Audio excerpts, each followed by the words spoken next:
राधे राधे। उत्पन्ना एकादशी। उत्पन्ना एकादशी का व्रत मार्गशीर्ष मास की कृष्ण पक्ष की एकादशी को किया जाता है। इस एकादशी का व्रत करने से मनुष्य को जीवन में सुख और शांति की प्राप्ति होती है तथा मृत्यु के पश्चात विष्णु लोक का वास प्राप्त होता है। इस दिन भगवान श्री कृष्ण की पूजा का विधान है। एकादशी का व्रत रखने वाले मनुष्य दशमी के दिन संध्या को भोजन नहीं करते हैं। एकादशी के दिन ब्रह्म बेला में भगवान कृष्ण की पुष्प, जल, धूप, अक्षत से पूजा की जाती है। इस व्रत में केवल फलों का ही भोग लगाया जाता है।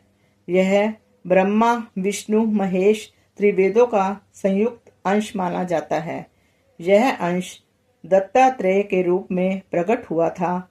यह व्रत मोक्ष देने वाला माना जाता है। कथा। सत्ययुग में एक बार मुर नामक दैत्य ने देवताओं पर विजय प्राप्त कर इंद्र को अपदस्थ कर दिया। देवता भगवान शंकर की शरण में पहुंचे। भगवान शंकर ने देवताओं को विष्णु जी के पास जाने का आदेश दिया। उन्होंने विष्णु जी के पास जाकर अपनी व्यथा सुनाई। तब विष्णु जी ने दानवों को तो परास्त कर दिया, किंतु दैत्य मुर भाग गया। विष्णु ने मुर को भागता देखकर लड़ना छोड़ दिया और बद्रिका आश्रम की गुफा में विश्राम करने लगे।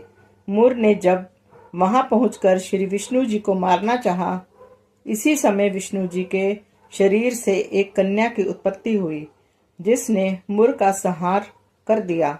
उस कन्या ने विष्णु को बताया कि आपके अंश से उत्पन्न शक्ति हूँ।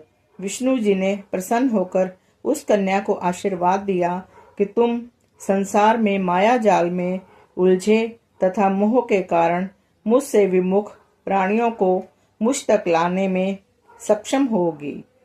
तुम्हारी आराधना करने वाले प्राणी आजीवन सुखी रहेंगे।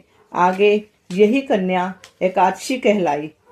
वर्ष की 24 एकादशियों में यही एकादशी ऐसी है जिसका महात्म्य अद्वितीय है। धन्यवाद। राधे राधे।